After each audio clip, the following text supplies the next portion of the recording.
공화당 후보 도널드 트럼프와 민주당 후보 카말라 해리스의 미국 대선은 미국 선거 역사상 가장 치열한 경쟁으로 꼽힌다. 이번 미국 대선에서 한국은 무엇을 얻고 잃을 것인가? 전 세계의 관심을 끄는 것은 백악관의 주인이 누구일지다. 투표 경쟁이 시작됐는데 대한민국의 고민도 시작된 걸까? 언론과의 대화 중 도널드 트럼프 전 대통령은 한국은 머니머신 9배 높은 100억 달러 언급하며 방위비 재협상 요구 시사. 미국 공화당 대선 후보인 도널드 트럼프 전 대통령은 15일 자신이 대통령으로 재임하고 있다면 한국이 주한미군 방위비 분담금으로 연간 100억 달러, 약 13조 6,300억 원을 지불했을 것이라고 말했습니다. 이는 최근 한미 양국이 타결한 방위비 분담금의 9배에 달하는 금액이다. 도널드 트럼프가 백악관 주인이 되면 그는 미국 군대에 의해 보호받는 모든 국가들, 그 중에 한국도 포함되어 있지만 에게 비용을 부과할 것입니다. 도널드 트럼프는 미국이 없었다면 중국, 러시아, 북한 같은 나라들이 한국을 피자 조각처럼 오래전에 찢어발랐을 것입니다. 그것이 내가 한국과 같은 국가에서 평화 유지군을 유지하기 위해 돈이 필요한 이유입니다. 라고 말했습니다. 미 대선이 어떻게 흘러가더라도 우리는 어떻게 우리의 국익을 지켜야 할지 고민해봐야 하는 시점은 아닐까요? 두 후보 중 누가 미국 대통령이 되고 싶나요? 트럼프의 당선은 미국 우선주의의 승리를 의미합니다. 미국의 국익을 위해서 미국인을 고용하고 미국산 제품을 사자고 강조했던 트럼프 이번 선거에서도 미국을 다시 위대하게라 슬로건을 강조하고 있습니다.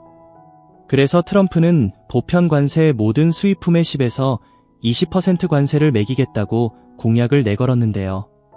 한국은행에 따르면 지난 2분기 우리나라 GN 대비 수출 수입액의 비중은 90.6% 따라서 트럼프 재집권 시 대외 의존도가 높은 우리 경제는 한국의 총 수출액이 448억 달러 감소합니다. 그런데 할 말이 남았어. 받아줄래 이게 뭐야? 트럼프는 지금까지 남의 나라를 지키기 위해 퍼주기만 했다며 한국의 방위비 분담금 문제를 꺼냈는데요.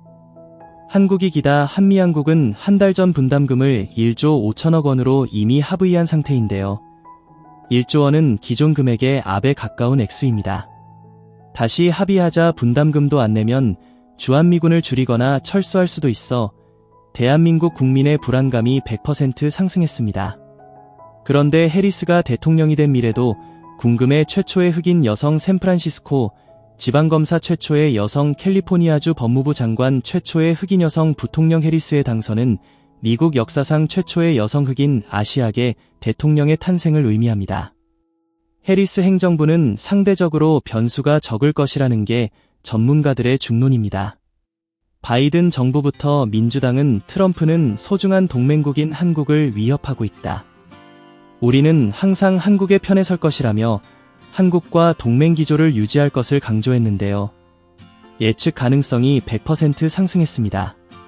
그럼 우리가 살기는 더 좋아진 거지? 글쎄 말 그대로 예측 가능성이 높다는 점이 유일한 장점인 거죠. 예를 들어 전기차 배터리 산업에 보조금을 주는 인플레이션 감법 정책을 봅시다. 트럼프는 당선 시위를 폐지하겠다고 공원차 제조사와 배터리 업체들에게는 큰 악재입니다. 그러나 해리스는 이를 추진했던 조 바이든 행정부의 기조를 이을 것이라 예측할 수 있습니다. 반대로 화석연료 산업은 트럼프 당선 시 발의 것으로 전망하지만 이를 강경하게 반대해온 해리스가 당선된다면 리스크에 직면할 것입니다. 이처럼 산업별로 대응 방안을 준비해야 할 시점인데요. 해리스가 당선될 시 트럼프 후보의 경우처럼 큰 리스크는 없을 것이지만 해리스 결국 자국 이익을 우선시하는 대통령이죠. 즉 전반적인 미국 경제정책 방향은 유지될 가능성이 높습니다.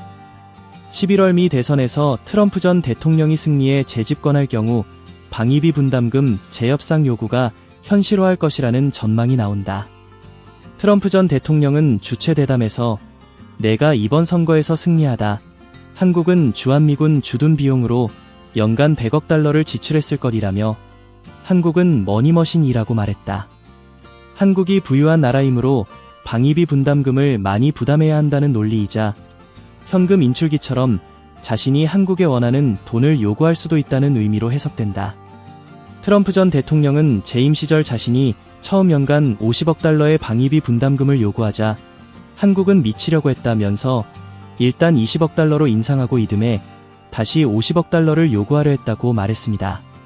그는 특히 2021년 조 바이든 행정부 출범 이후 자신이 한 한국과의 방위비 분담금 합의가 뒤집혔다면서 부끄러운 일이라고도 주장했습니다.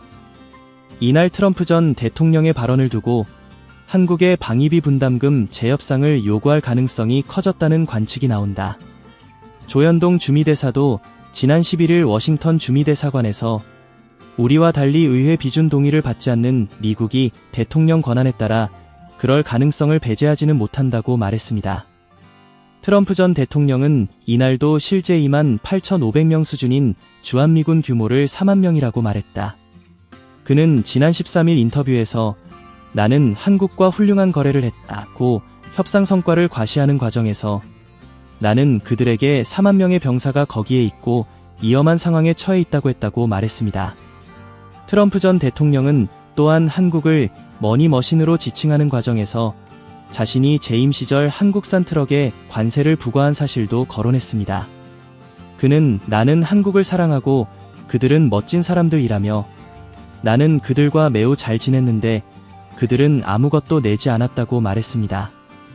이어 한국이 미국에 트럭을 보내고 있었는데 나는 거기에 관세를 부과했다며 공정하고 실질적인 관세였다고 주장했습니다. 트럼프 2기 행정부가 출범할 경우 한국과의 방위비 분담금 협상 등에서 유리한 고지를 차지하기 위해 안보는 물론 경제 이슈까지 엮을 수 있다는 전망도 나온다. 한편 트럼프 전 대통령은 북한의 경의선 동해선 남북 연결도로 일부 구간 폭파에 대해 한국이 지금 러시아와 중국, 여러 곳으로부터 단절된다는 것을 의미한다고 말하기도 했습니다.